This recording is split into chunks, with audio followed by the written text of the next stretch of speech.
Shalem y una bienvenida para todos. Yahweh Elohim les bendiga. En este Shabbat semanal veremos el tema, la novia del Cordero. ¿Quién es la novia de Yahshua?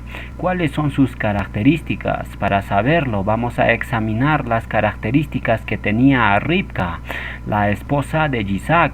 Va a estar interesante. También veremos qué significa ser pequeño en el reino de los cielos. Todos esos detalles vamos a desarrollarlo en esta enseñanza. El tema de la novia del Cordero es muy importante que nosotros la entendamos muy bien, ya que si lo entendemos mal, entonces vamos a interpretar cientos de escrituras de forma incorrecta.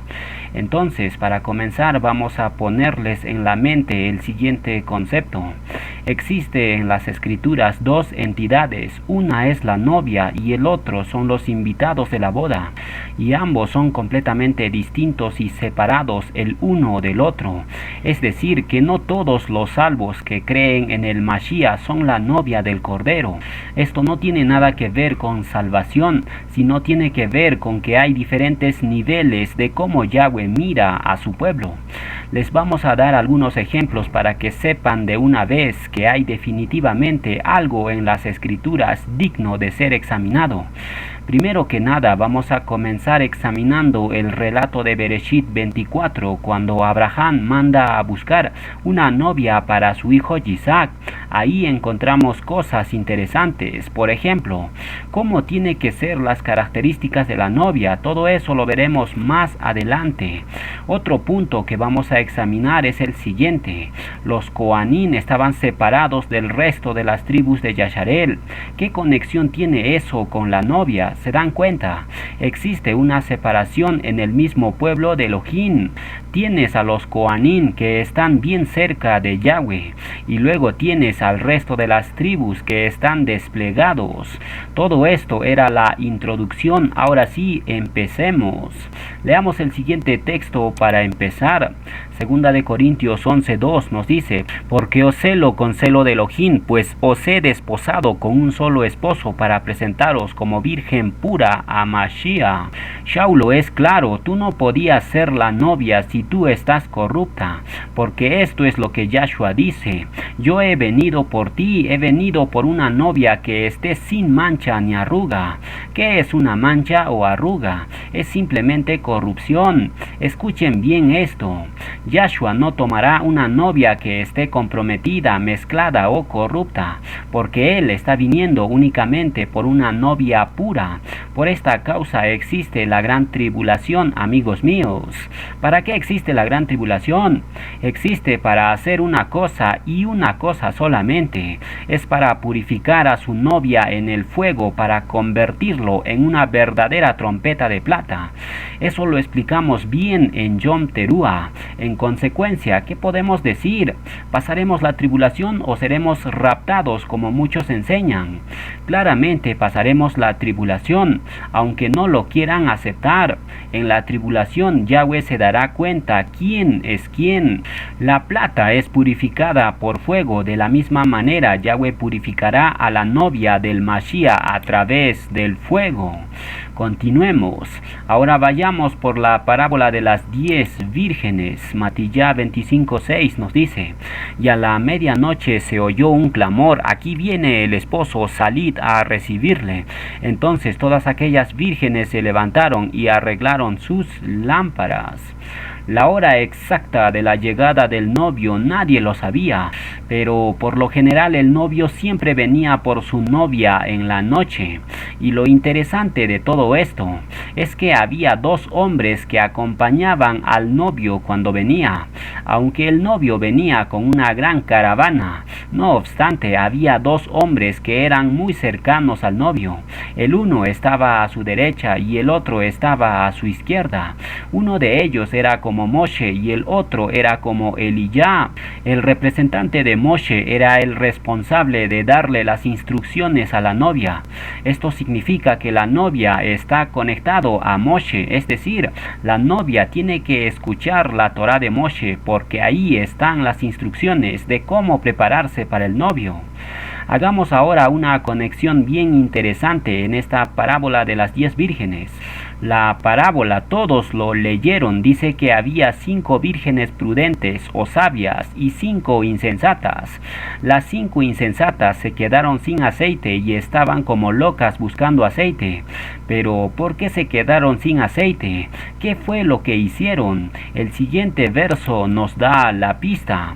Proverbios 21:20 nos dice: tesoro precioso y aceite, en hebreo shemen, tesoro precioso y aceite hay en la casa del sabio, del prudente, mas el hombre insensato todo lo disipa. ¿Por qué se quedaron sin aceite las 5 vírgenes insensatas? Porque ellas lo derrocharon o disiparon su aceite. ¿Qué simboliza el aceite? Simboliza el Ruach HaKodesh, que trae revelación. Partiendo de esto podemos decir que las 5 vírgenes insensatas recibieron una revelación, pero no lo pusieron por obra. Es decir, Yahweh les dijo: celebren mis moedín y hagan esto y esto en este tiempo. Pero ellas no obedecieron. Las palabras de Elohim les entraron por un oído y por el otro oído se salieron las palabras. Esa acción es literalmente derrochar el aceite. Por tanto, podemos decir lo siguiente: el sabio o prudente recibirá una revelación y lo pondrá por obra. Ahí se cumple el Shema Yasharel, que significa escucha y obedece todo lo que Yahweh te manda. Pero el hombre insensato escucha el mandato, pero no lo obedece. A esas personas el Tanakh los llama necios. ¿Y cuál es el necio mayor? Aquel que dice no hay Elohim. ¿Te has preguntado alguna vez por qué dice eso? Porque aquel que dice que no hay Elohim está rechazando toda su palabra. Escuchen bien esto: cuando tú rechazas la palabra de Yahweh, tú no eres sabio, sino necio. Ahora veamos una interesante conexión entre el aceite que tenían las 5 vírgenes prudentes con el aceite de la menorá. El aceite de las 5 prudentes en hebreo se los designa como shemen. ¿Cómo sabemos eso? El texto que leímos en Proverbios 21 dice claramente: tesoro precioso y aceite shemen hay en la casa del prudente. Y este término shemen es el mismo término que se usa para designar el aceite de la menorá. Fíjense en Éxodo 35. Partiendo de esto podemos deducir que el aceite que tenían las 5 vírgenes prudentes no era cualquier aceite común, sino era el mejor aceite que puede existir. ¿Sabía usted que el aceite de la menorá era de la más pura calidad? Para que se den cuenta, veamos cómo se fabricaba el aceite para la menorá. La manera en que hacían el aceite para la menorá era completamente diferente del aceite común que usaban en las casas para encender sus mecheros. El aceite de la menorá tenía un proceso complejo de fabricación que era el siguiente. Agarraban el fruto del olivo, también conocido como aceituna, y lo aplastaban con una prensa, y lo primero que salía, eso era el aceite de olivo puro. Ese aceite lo usaban para encender la menorá. Luego los fabricantes continuaban presionando la aceituna. ¿Y sabes cómo se llamaba al aceite que salía en este último proceso? Se le llamaba aceite de oliva extra virgen. Pero un momentito, pausa. ¿Cómo es que el aceite residual lo llaman extra virgen? Cualquiera de nosotros pensaría que el aceite de olivo extra virgen es más puro que el primero. ¿Se fijan cómo nos engañan en el mercadeo? Entonces, cuando a usted le vendieron aceite de oliva extra virgen, ya sabe que ese aceite no es de la máxima calidad, sino todo lo contrario. Es un aceite de bajísima calidad, ya que el aceite exprimido al final se veía más verde porque tenía más residuos de la aceituna. Por ende, ese aceite final era el más sucio. Todos nosotros somos olivos, sabemos eso porque todos venimos del árbol del olivo. Lean Romanos 11 y lo entenderán. Entonces, aquí está el mensaje del aceite en tu vida. Cuando tú eres presionado por Yahweh, la primera cosa que salga de ti, esa es tu verdadera identidad. Entonces, ¿ven cómo todo lo físico está conectado a lo Haruajin? Nosotros somos aceituna. El Padre Yahweh está permitiendo que nosotros sintamos presión, porque Él quiere usarnos como luz en su Mishkan, en su tienda. Pero la única cosa que Yahweh puede usar es aceite de oliva totalmente puro, sin ninguna impureza. Entonces, cuando seas presionado en tu vida por tu rey, o cuando eres puesto en una situación o circunstancia difícil, ¿cómo es que tú reaccionas de inmediato? Porque ahí se ve realmente quién eres tú. Entonces la pregunta va para todos. ¿Es el aceite que está saliendo de ti un aceite digno de ser usado y quemado en la casa de Yahweh? ¿O tu aceite ya no es puro y como tal será quemado solo en una casa común? Ambos aceites producen luz, pero uno es puesto en el lugar Kadosh, en el Mishkan, y el otro es quemado fuera de los atrios de la casa de Yahweh. ¿Se dan cuenta que siempre se menciona dos grupos en todo el Tanakh? El aceite de la menorá es el aceite que poseían las 5 vírgenes prudentes. Con razón ellas entraron en las bodas, porque su aceite era puro y de la más fina calidad. ¿Y qué se dice de la novia del Cordero? Que ellas eran sin mancha ni arruga. Por ende, el aceite de la novia del Cordero tiene que ser sin mancha ni impureza. Vean cómo todo está conectado. El aceite de la novia va a quemar dentro de los atrios de Yahweh. En cambio, el aceite de las insensatas va a quemar fuera de los atrios. Por eso a ellas no se les permitió entrar a las bodas del Cordero. ¿Qué tipo de aceite estás produciendo tú? Es tiempo de examinar nuestras vidas. Sigamos conectando más versos del Tanakh con las 10 vírgenes. Leamos el siguiente texto. Yirmeyá 8:8 nos dice: ¿cómo decís nosotros somos sabios y la Torá de Yahweh está con nosotros? Ciertamente la ha cambiado en mentira la pluma mentirosa de los escribas. Según este verso vemos que la sabiduría o prudencia está directamente conectada con mantener la palabra de Yahweh limpia y pura sin ninguna contaminación religiosa, significando que las 5 vírgenes prudentes o sabias habían mantenido la palabra de Yahweh completamente pura, sin ninguna contaminación religiosa. En cambio, las 5 insensatas se desviaron del camino y se corrompieron. Ya no tenían aceite de revelación que alumbrara sus vidas. Estaban viviendo completamente en tinieblas. ¿Cuántos hoy en día están viviendo en tinieblas como estas 5 vírgenes insensatas? Reflexionemos en esto por un momento. ¿Por qué las personas están viviendo en tinieblas?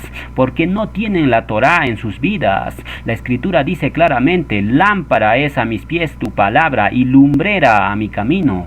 La palabra de Yahweh, su Torá, es lo único que puede alumbrar tu caminar. Si no estás guardando la Torá como debe ser, entonces estás caminando en valle de sombra y de muerte.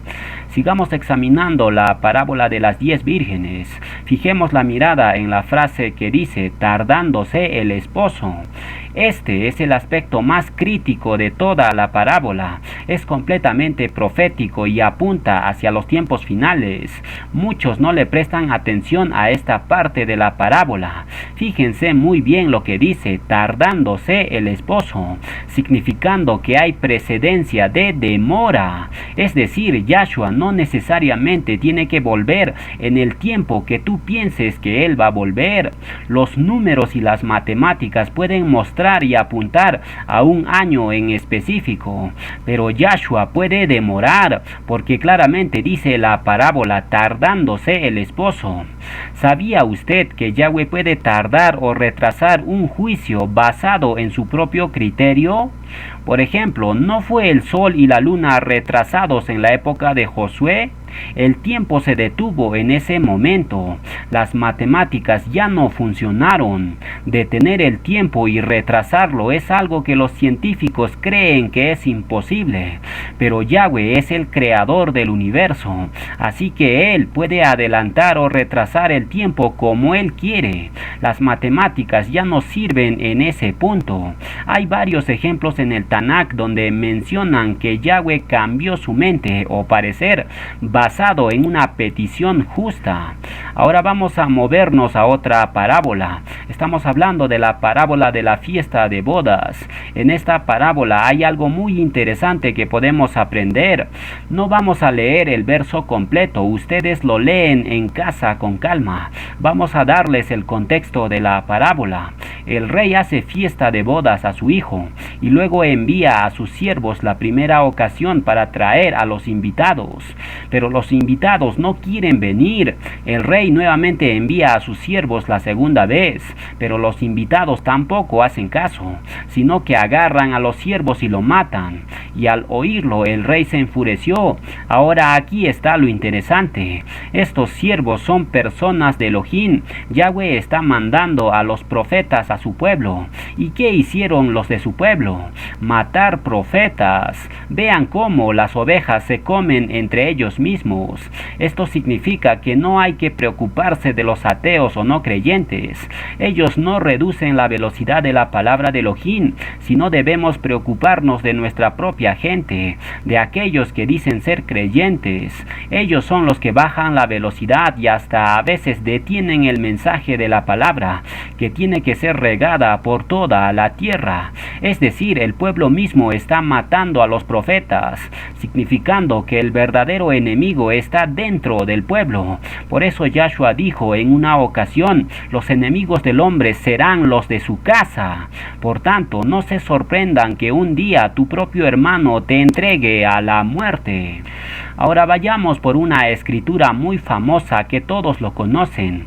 En este texto también hay una enseñanza muy interesante. Leamos ese texto. Matías 7 del 21 al 23 nos dice: no todo el que me dice Adón, Adón entrará en el reino de los cielos, sino el que hace la voluntad de mi Padre que está en los cielos. Muchos me dirán en aquel día: Adón, Adón, no profetizamos en tu nombre, y en tu nombre echamos fuera demonios, y en tu nombre hicimos muchos milagros. Y entonces les declararé: nunca os conocí, apartaos de mí, transgresores de la Torá. Estas palabras de Yahshua sin duda son muy fuertes. Fíjense que Yahshua dice: muchos me dirán en aquel día, significando que no serán pocos los que se queden afuera del reino de los cielos, sino van a ser muchos. Estos muchos incluso profetizaron en nombre de Elohim, echaron fuera demonios y hasta hicieron muchos milagros, pero les hace falta la bella Torá. Algunos en este punto se estarán preguntando lo siguiente: ¿cómo es que personas que tuvieron poder para hacer milagros no entraron en el reino de los cielos? Para contestar esta pregunta, definamos qué es poder. Poder para muchos es hacer milagros, resucitar muertos, echar fuera demonios. Eso es poder para muchos de ustedes. Pero reflexionemos en lo siguiente: ¿qué es más difícil, levantar a alguien de los muertos o restaurar un matrimonio dañado? O dicho de otra forma, ¿qué es más poderoso, levantar a alguien de los muertos o restaurar un matrimonio dañado? ¿Qué es más difícil de que Yahweh haga, sanar a alguien en su cuerpo físico o librar a un hombre del alcoholismo y las drogas? Claramente lo más difícil es librar a un hombre de las drogas. Por otro lado, restaurar un matrimonio dañado es la cosa más difícil. Entonces les volvemos a preguntar: ¿dónde está el verdadero poder? ¿Está en resucitar un muerto o está en restaurar la vida de una persona? Obviamente el verdadero poder está en restaurar la vida de una persona. Ahí está el verdadero poder. Usted podría resucitar a una persona de entre los muertos, pero de nada serviría eso si esa persona sigue en un estado de pecado. Se dan cuenta que el verdadero desafío no es resucitar muertos, sino el verdadero desafío es restaurar el corazón y la vida de las personas. Por esta causa Yahshua les dirá a muchos en aquel día: apartaos de mí, transgresores de la Torá. ¿Por qué Yahshua les dice eso? Porque estas personas no transformaron la vida de las personas, no restauraron la vida de las personas, no les enseñaron a vivir la Torá, sino solo ellos se enfocaron en hacer milagros externos. Por tanto, nuestro enfoque no debe ser resucitar muertos o hacer milagros. eso es una parte necesaria, pero lo que verdaderamente Yahweh quiere de nosotros es que restauremos la vida de las personas desde su interior hacia su exterior. Haciendo eso ganaremos una verdadera recompensa en el cielo, porque nadie va a recibir recompensa por resucitar muertos, echar demonios o hacer milagros. Esos son cosas externas. Eso lo dejamos en manos de Yahweh Elohim. Nosotros debemos enfocarnos en restaurar la vida de las personas. Cuando hagas eso, entonces estarás haciendo cosas mayores que Yahshua, porque él mismo lo dijo: ustedes harán cosas mayores que yo. Algunos piensan que resucitar a un muerto es una cosa mayor, pero eso no es así. Usted podría resucitar a un muerto, pero si usted no logra cambiar la vida a esa persona para que sirva a Yahweh, entonces esa persona sigue muerto en sus delitos y pecados. Pero si usted transforma a una persona, le trae a los pies de Yahshua y consigue que esa persona crea en Yahshua y viva la Torá, entonces usted ha hecho más que resucitar a un muerto, porque esa persona estaba muerto en sus pecados, pero ahora vive para siempre, porque aceptó al Mashiach en su vida. Ese es el milagro más grande que puede existir. Ahora estarán entendiendo el verdadero significado de hacer milagros. Ahora vamos a empezar a meternos de lleno hacia la esposa de Yitzhak, la cual es un simbolismo de la novia de Yahshua. Comencemos leyendo el siguiente verso. Bereshit 24 del 2 al 4 nos dice: y dijo Abraham a un criado suyo, el más viejo de su casa, que era el que gobernaba en todo lo que tenía: pon ahora tu mano debajo de mi muslo, y te juramentaré por Yahweh, Elohim de los cielos y Elohim de la tierra, que no tomarás para mi hijo mujer de las hijas de los cananeos, entre los cuales yo habito, sino que irás a mi tierra y a mi parentela, y tomarás mujer para mi hijo Yitzhak. Examinemos este verso. Abraham le dice a su siervo Eliezer: tú no tomarás mujer para mi hijo Yitzhak de entre los cananeos, significando: tú no vas a tomar una novia para mi hijo de no creyentes. Recuerden que Abraham representa al padre y Yitzhak representa al hijo. Eso es un axioma que todos lo sabemos.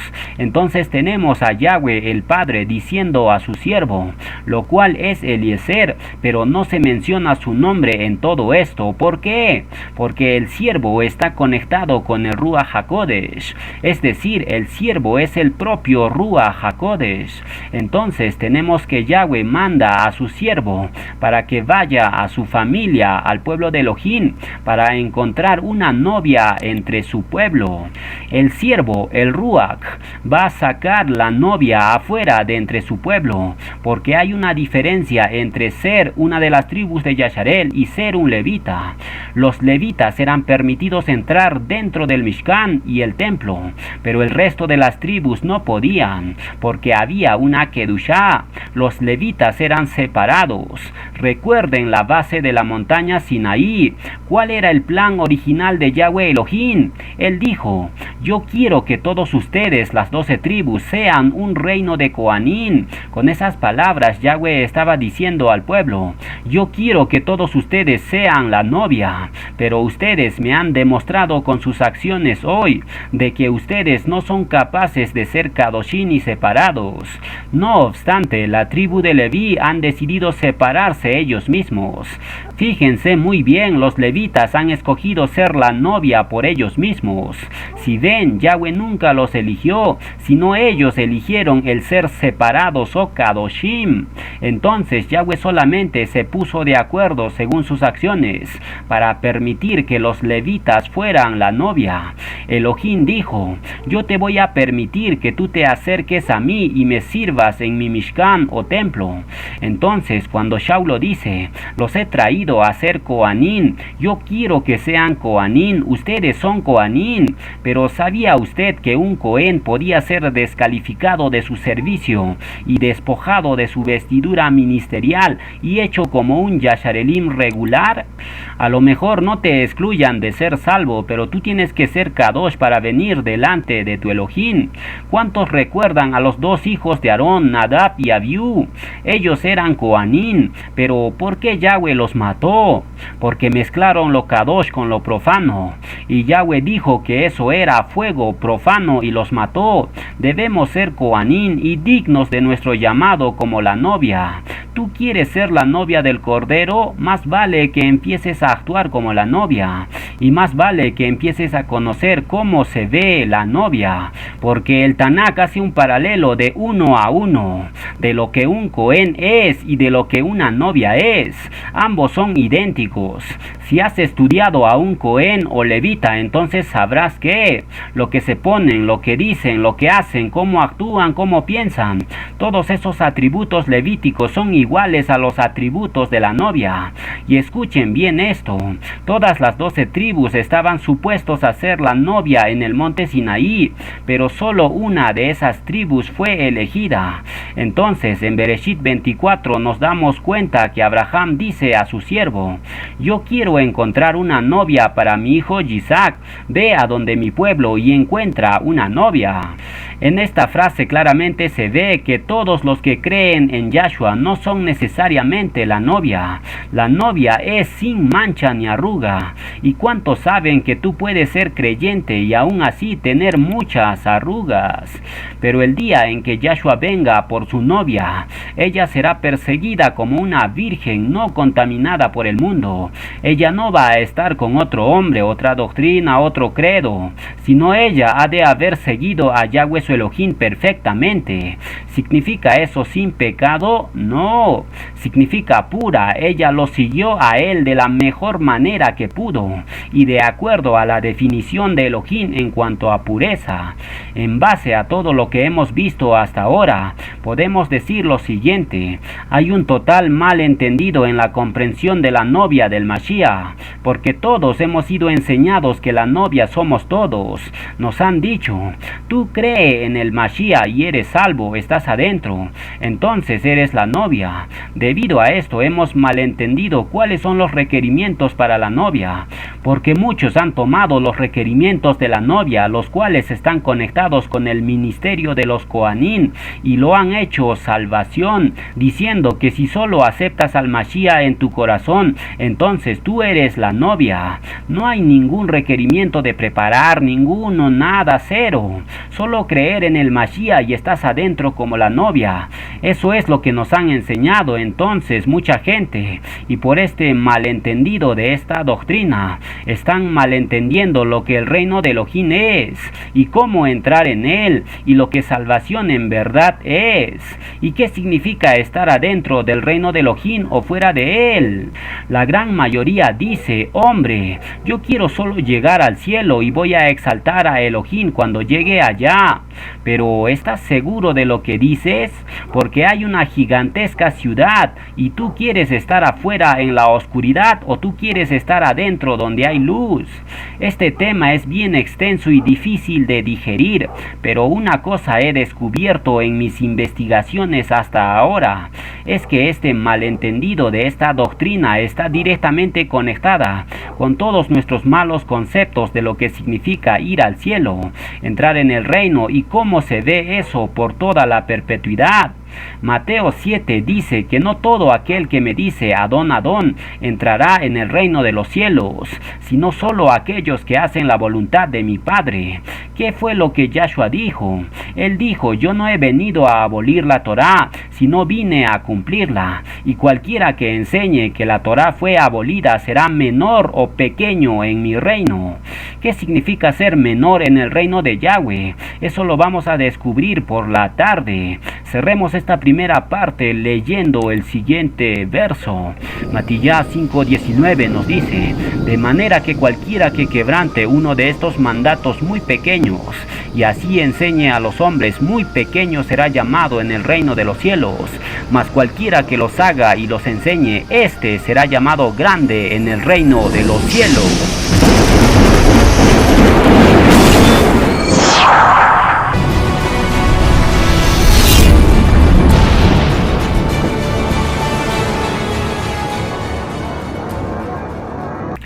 Vamos a continuar la enseñanza en este Shabbat semanal. Ahora veremos pequeño en el reino. ¿Qué significa ser pequeño en el reino de Yahweh? Porque no todos recibirán las mismas alas cuando lleguen allá. ¿Cómo se ve realmente ser pequeño en el reino de los cielos? Porque algunos dicen, yo solo quiero llegar al cielo nada más.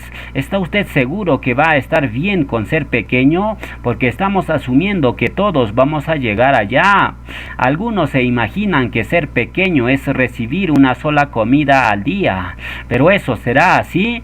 Déjenme les ilustro una imagen para que tengan una idea completa de lo que pequeño significa.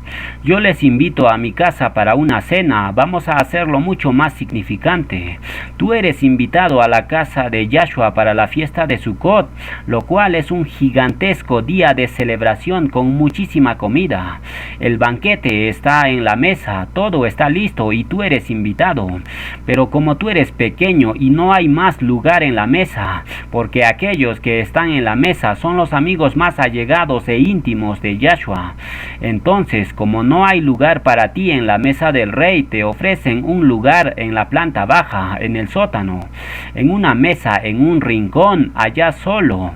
Puedes escuchar a los invitados en la mesa, puedes oler el aroma del banquete, pero no te es permitido sentarte en la mesa del rey.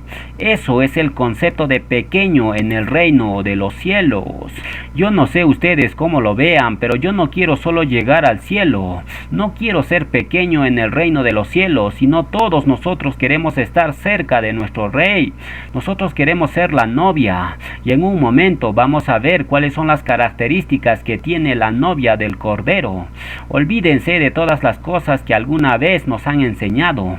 Vamos a dejar que las escrituras nos enseñen cómo ella se ve, porque les puedo asegurar que a lo mejor todo esto es totalmente diferente a lo que ustedes piensan acerca de la novia, porque todos nosotros hemos quedado cortos de la honra de Yahweh.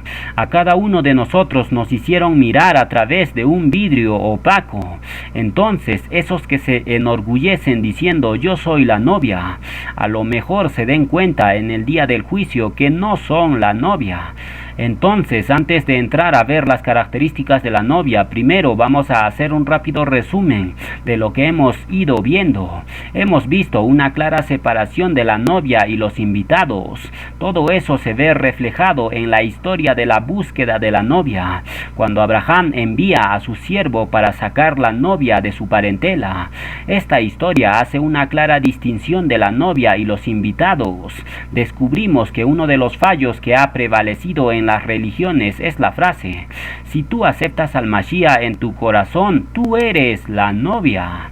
Eso sería equivalente a decir que una niña de 5 años, aunque es mujer, ella está preparada para un matrimonio, que ella puede ser una esposa. Pero eso no puede ser así. Hay un proceso para hacerse y convertirse en una esposa. Hay un proceso para ir por un compromiso. Hay un proceso de madurez.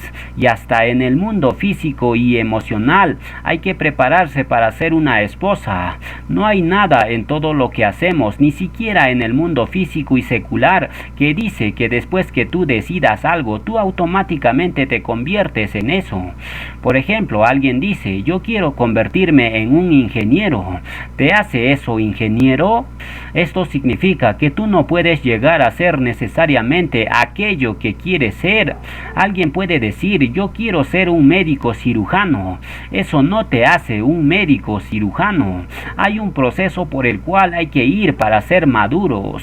Lo vamos a ver más adelante. Entonces vemos que hasta en el proceso de creación de Adán y Java hay un concepto de 1 y 2. Adán y Java fueron creados juntos y luego se separaron.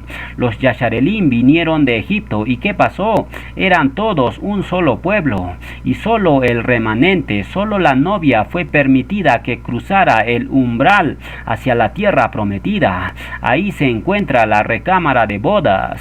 Cuando el pueblo entró en la tierra prometida, se hicieron íntimos con el novio, pero el resto fueron dejados afuera. Y hay tantos ejemplos hasta en el primer siglo, cuando Yahshua estaba dando la parábola de la fiesta fiesta de bodas. Ahí hace una clara distinción de aquellos que entraron a las bodas y de aquellos que no entraron. Algunos dicen, yo solo quiero ir al cielo, no importa si soy la novia, no importa si soy un invitado, no importa si soy pequeño. Con tal de entrar al reino de los cielos estoy feliz. Muchos piensan así, pero ¿estás seguro que no te importa ser pequeño? Yo no sé usted, pero aquí no queremos ser pequeño absolutamente en nada, porque nosotros ya nos sentimos menor aquí en la tierra. ¿Cuántos de nosotros ya no aguantamos nuestras vidas en este mundo? Ya no queremos vivir aquí, sino queremos estar en la presencia de nuestro Rey por toda la perpetuidad. Déjenme les digo un pequeño detalle. Perpetuidad es un tiempo sumamente largo. ¿Quieren saber cuánto tiempo equivale una perpetuidad? Veamos un ejemplo. Un águila está volando por el universo y él decide aterrizar en el planeta Tierra, que está hecho solo de arena.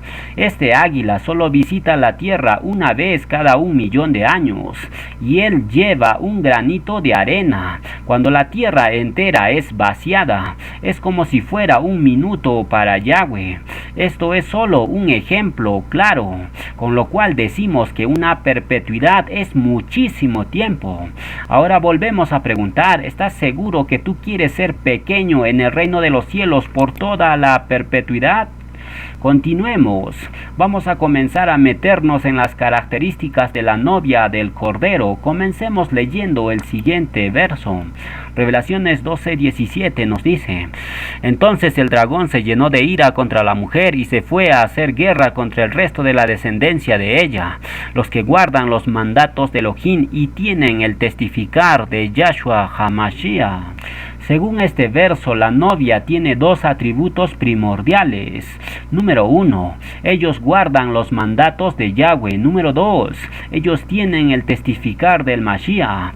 Entonces tenemos que descubrir qué son exactamente estos 2 atributos, porque muchos pueden decir, yo guardo los mandatos del Creador, pero ¿usted sabe realmente qué significa guardar los mandatos?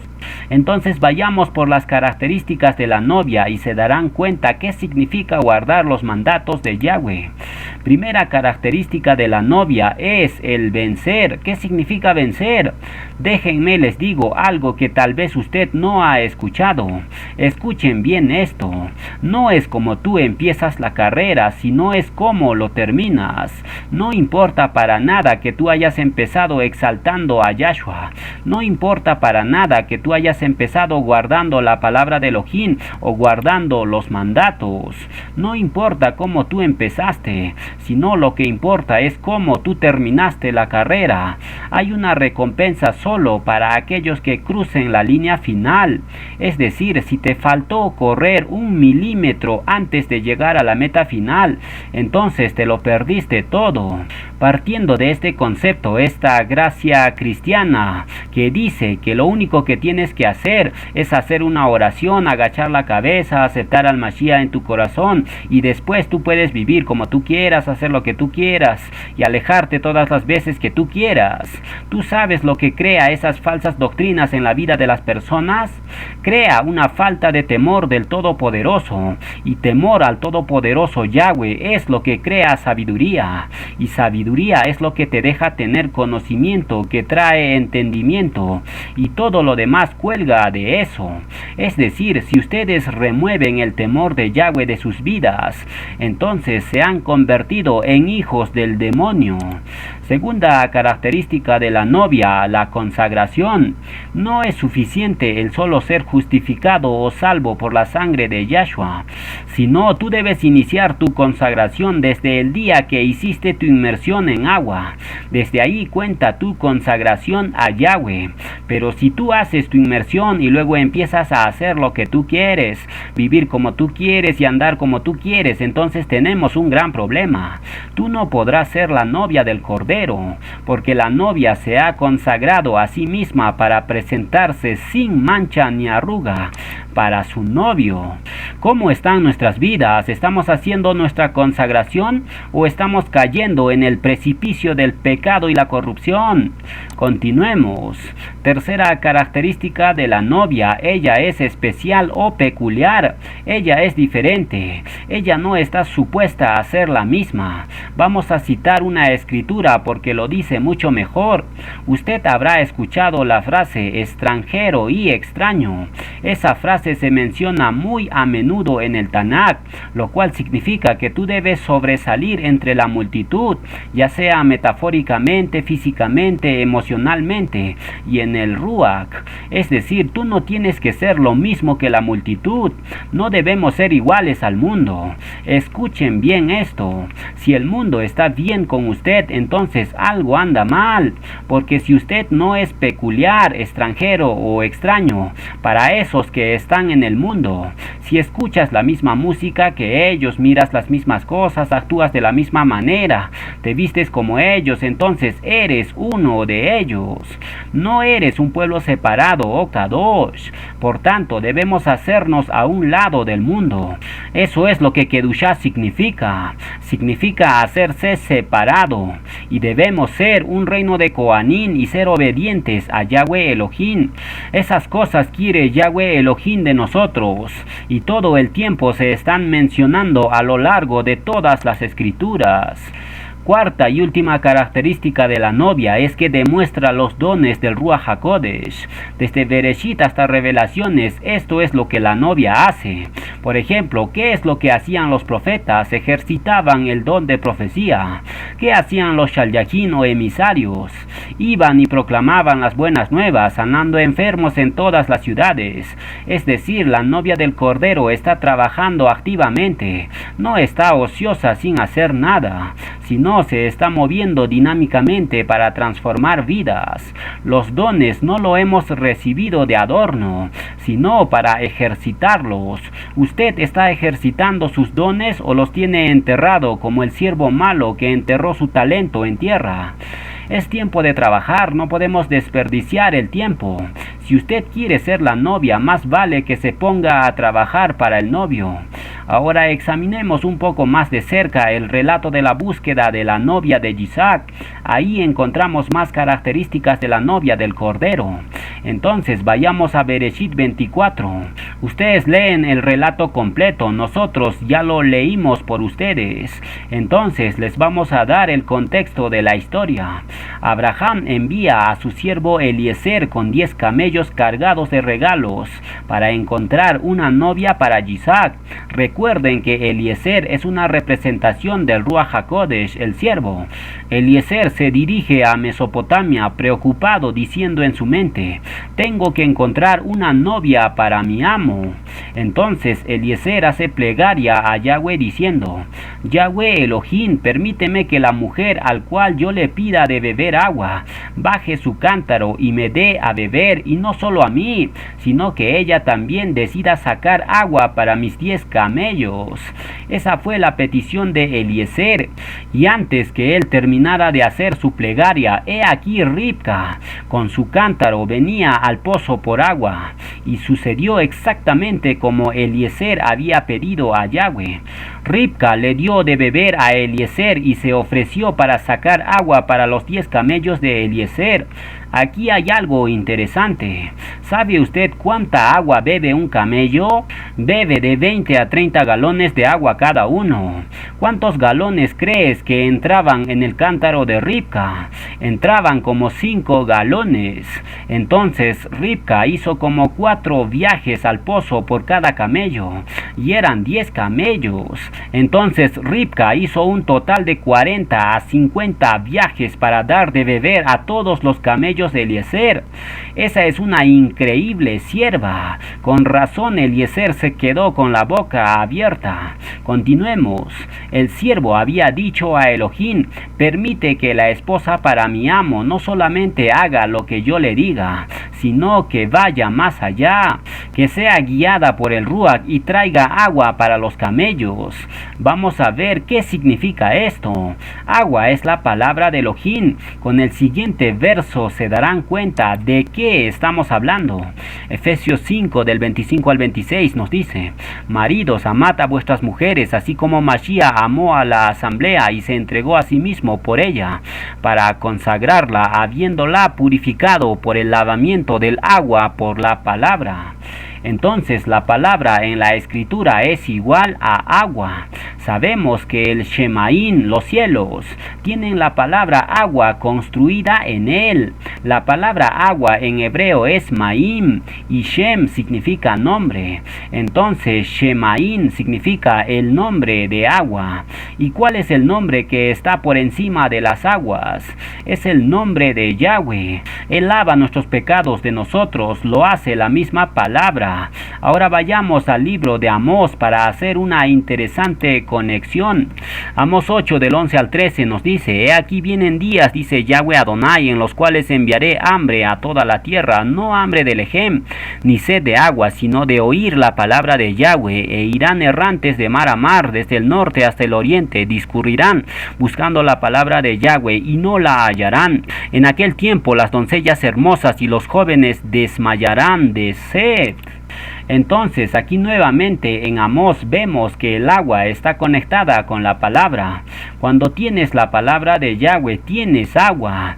Cuando no tienes la palabra te estás muriendo de sed. Les puedo asegurar que en muchas congregaciones hoy la razón por la cual muchos están hambrientos es porque la palabra de Yahweh no está siendo dada como debe ser. Entonces, ¿dónde nos estamos atascando? Shaul dice claramente: avancemos hacia adelante, porque si tú no avanzas, entonces irás para atrás. Es hora de comer alimento sólido. Tenemos que ir más allá de lo básico. Ya conocemos los principios elementales de la emuná. Ahora tenemos que comer carne para no estar muertos de hambre. A esto se lo llama alimento sólido. No podemos vivir toda la vida de leche. Entonces estamos encontrando más características de la novia en Ribca, porque Ribca fue la elegida para ser la novia del hijo de la promesa. Si se han dado cuenta, Ribca es una sierva de agua, y ya vimos que el agua representa la palabra de Yahweh. Entonces Ribca es una sierva de la palabra del Creador. Veamos las características de Ribca para tener una visión completa acerca de la novia del Cordero. Característica número 1. Ella era una sierva de agua, era una sierva de la palabra, para ambos, para su amo Yahshua y para las naciones, representado por esos 10 camellos. ¿Sabía usted que el número 10 es un número de gobierno? Esos 10 camellos de Eliezer son una representación de las 10 naciones. Ahí están las 10 tribus del norte, Efraín. Ribca, es decir, la novia del Cordero, va a ser la que va a traer agua para todas las naciones. Característica número 2 de Ribca: ella reconoció la voz de su amo. Esto es fenomenal porque ella se aparece en el pozo y cuando menos te diste cuenta, en 5 minutos hay un arete puesto en ella y 2 brazaletes de oro puestos en sus muñecas. ¿Cuántos de ustedes mujeres dejarían que un extranjero les ponga un arete y les coloque 2 brazaletes de oro? Probablemente nadie de ustedes mujeres permitirían eso. La mayoría estaría ofendiendo al siervo, llamándole tal vez atrevido. Lo interesante de Ribca es que ella supo algo de inmediato. Ella tuvo un sentimiento interno. Piensen en esto. ¿Qué mujer dejaría que un extraño lo comprometiera instantáneamente? No obstante, había una característica muy especial dentro de Ribca para saber esto. Ella reconoció la voz de su amo. Ella reconoció que Eliezer era su siervo desde el principio. Característica número 3. Ella frecuentaba el pozo y sabía cómo sacar el agua. Déjenme les hago una pregunta a todos ustedes. Si usted quiere ser la novia, sabemos que Ribca es una representación de todos nosotros, el pueblo. Si tú quieres ser la novia, ¿tienes tú las características de Ribca? ¿Visitas tú el pozo pozo de la palabra todos los días? Ribca visitaba el pozo todos los días, tanto así que ella había creado en el mundo físico una sin igual cantidad de fuerza. Entonces vemos que Ribca estaba preparada para servir. ¿Está usted preparado o preparada para servir a su rey? Continuemos. Característica número 4 de Ribca: ella encontró su destino en el pozo. Algunas de las personas se han perdido su destino porque ellos no frecuentaban el pozo de la palabra. Algunos van al pozo una vez a la semana esperando que Yahweh se aparezca, les tome de la mano y les diga: hijo, hija, estoy contento que vinieran, primera vez que los veo en toda la semana, pero les voy a dar todos los frutos que han estado buscando. Los quiero bendecir. Les puedo decir una cosa: la más grande bendición durante cada Shabbat, en cada Moedín y Rosh Chodesh, es compartir y servir la palabra. Esos días son de abundante bendición como no tienen idea. ¿Les puedo decir algo? Yahweh Elohim les está pidiendo ahora que busquen su palabra. Él no está esperando que ustedes sean llamados. Él los está llamando a todos ahora mismo diciendo: frecuenten el pozo de la salvación. Y si lo dijese en hebreo sería: frecuenten el Ber Yashua, que significa frecuenten el pozo de la salvación. Continuemos con el relato de Eliezer para hacer más conexiones. Después que Ribca da de beber a Eliezer y sus camellos, el siervo se levanta y va a la casa de los padres de Ribca y les dice: esto es lo que está pasando. Vengo de un lugar lejos y le pedí a Ruach HaKodesh que hiciera esto por mí, lo cual era palabra de profecía, y un supernatural cumplimiento de la profecía sucedió delante de mí cuando vuestra hija me dio de beber agua a mí y a mis camellos. Luego Eliezer dice: dejen que Ribca se vaya conmigo, me lo voy a llevar ahora. Y el padre dice: me parece perfecto, pero déjala que se quede con nosotros por lo menos 10 días. Y Eliezer dice: no, si yo me retraso, mi amo no estará contento. He encontrado lo que estaba buscando, por favor déjenme ir. La misión de buscar y llevar a la novia es sumamente rápido. No había tiempo para esperar. Todo esto está sucediendo en menos de 24 horas desde que Eliezer había conocido a Ribca. Entonces sus padres le preguntan a su hija: ¿y cuál fue su respuesta? Fue una respuesta totalmente profética. Fíjense lo que dice Ribca.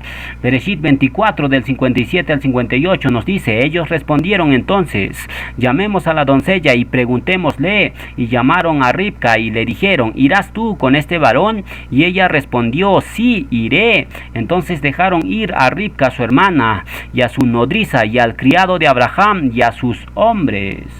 Entonces tenemos la quinta característica de Ribca. Ella dice: me iré. ¿Qué significa esa respuesta? Sus padres le preguntan: ¿te irás con este hombre que acabas de conocer para casarte con alguien a quien no has conocido? Y el carácter de esta mujer dice: sí, me iré. Entonces vemos que la novia del Mashiach no espera, ella no pausa, no reflexiona, no piensa, sino ella obedece. ¿Alguna vez han escuchado el dicho que dice: la señal número 1 de inmadurez de un creyente es esperar o retrasar en seguir a su amo? ¿Cuántas personas hoy en día lo piensan todavía cuando se trata de seguir y servir a Yahshua? Hay 10,000 cosas por hacer para Yahshua y tú dices: espera, pausa, voy a pensarlo. Si dices eso, ¿podrás ser la novia del Cordero? Continuemos. Ribca estaba dispuesta a obedecer inmediatamente la voz del Ruach HaKodesh, el siervo. Pero un momentito, ¿cómo puedes tú obedecer inmediatamente la voz del Ruach HaKodesh si tú nunca has escuchado la voz? Es crítico que la novia conozca la voz de su amo. Si ella no tiene ese receptor interno para escuchar el satélite y ajustarse a su frecuencia, entonces ella estará o podrá estar escuchando al amo equivocado, porque hay muchos siervos que vienen y frecuentan ese pozo. ¿Cómo vas a saber a cuál siervo escuchar si tú no conoces la voz del siervo? Es importantísimo reconocer la voz del Ruach. Ahí está el punto de inflexión de tu vida. Fíjense en este ejemplo. Matilla 4 del 19 al 20 nos dice: y les dijo: venid en pos de mí, y os haré pescadores de hombres. Ellos entonces, dejando al instante las redes, le siguieron. Entonces ahora han pasado literalmente 2000 años desde la época de Abraham y seguimos encontrando múltiples personas locas. Porque ¿quién con una mente sana se casaría con alguien que nunca ha visto ni conocido? O se fuera con alguien que acaba de conocer. ¿Qué padre con una mente sana dijese: mi hija es toda tuya, puedes llevártelo? ¿Y qué hombre que estuviese en medio de su oficio, ganando dinero básicamente, dejaría su carrera para seguir a un hombre que nunca ha conocido? ¿Se dan cuenta? Esto parece una locura para aquellos que no tienen emuná en el Creador. Ahora escuchen bien esto. Solo alguien que conoce la voz del Ruach es capaz de dejarlo todo para seguir a su amo. Las personas intelectuales no pueden entender esto. Si nosotros lo llevamos a la lógica y pensamos con una mente carnal, entonces diríamos que estamos locos. Estamos sirviendo a algo que nunca hemos visto y escuchado literalmente. Pero alguien nos dijo que ahí estaba y le creemos a un libro, el cual alguien nos dijo que deberíamos creer, y hasta servimos y exaltamos, y hasta incluso damos nuestras vidas por algo que no hemos visto ni escuchado directamente. ¿Por qué hacemos cosas tan locas? Ahí está la emuná. Yahweh, el Padre, está buscando para su hijo Yahshua una novia que lo ame, no intelectualmente, sino Yahshua está buscando una novia que lo ame de corazón, una novia que conozca su voz y desee intimidad en el pozo. ¿Dónde estás viviendo tu vida? ¿La vives en el desierto? ¿La vives en el trabajo? ¿La vives en la casa? ¿O la vives en el pozo? Si tú quieres ser la novia, entonces todo tu ser dentro de ti debe estar diciendo: yo construiré mi casa alrededor del pozo y no me alejaré del pozo, porque no quiero perderme de mi destino.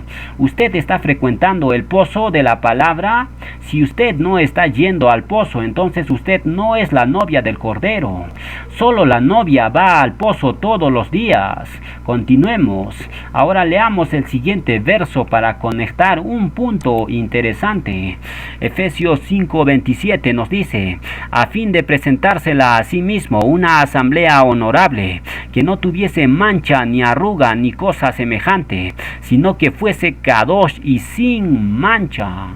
Excelente, hemos escuchado eso toda la vida, pero déjenme les hago la pregunta del millón: ¿qué es estar sin mancha? Porque eso es lo que todos queremos en nuestras vidas. Suena como una gran metáfora, una gran analogía.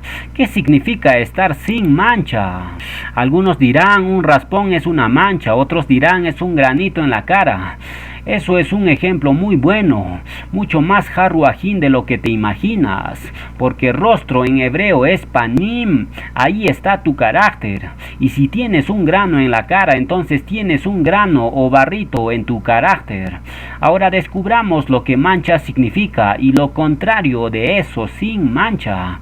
El término hebreo para sin mancha es tamim. Esta palabra se escribe con 4 letras hebreas, la tau, la mem, la yod y la mem. La tau significa señal, pacto. La mem significa aguas. Y la yod es el brazo extendido de Yahweh. Con lo cual en hebreo pictográfico tamim significa: la diestra de Yahweh te purifica en agua, te vaya, para que puedas entrar en el pacto. ¿Cuál pacto? El pacto matrimonial. Si tú quieres ser la novia, entonces tú tienes que ser tamim. ¿Qué significa ser exactamente tamim? La concordancia Strong nos puede ayudar a definir ese concepto. Tamim significa entero, integridad, sin defecto, perfección, perfecto, sin tacha. Entonces déjenme digerir todo esto. Yahweh nos está diciendo que Él está buscando una novia para su hijo, que sea sin mancha o defecto, que sea perfecto. ¿Significa eso sin pecado? No. La palabra perfecto en el lenguaje español nosotros lo entendemos generalmente como sin pecado, pero en el hebreo no es así. La palabra traducido como perfecto es tamim, lo cual significa entero. ¿Qué es entero? Es algo maduro, algo que está completo. Por ejemplo, cuando Yahweh le dijo a Noé que él era perfecto o tamim en sus generaciones, no significa que Noé haya sido sin pecado, sino que él era entero, balanceado, maduro. Es decir, Noé era completo, él era justo, él estaba sin mancha. No que él nunca haya pecado, sino él sabía cómo levantarse. Había madurez en su carácter. ¿Usted tiene madurez en su carácter? ¿Usted cuando se cae se levanta con más fuerza? Es tiempo de madurar. Yahshua está viniendo por una novia tamim. Él quiere que seamos perfectos en todo lo que hacemos. Si caminas en el camino de la perfección, entonces Yahshua viene por ti, porque solo ellos estarán a su lado. Salmo 101:6 nos dice: mis ojos pondré en los fieles de la tierra para que estén conmigo. El que ande en el camino de la perfección, este me servirá.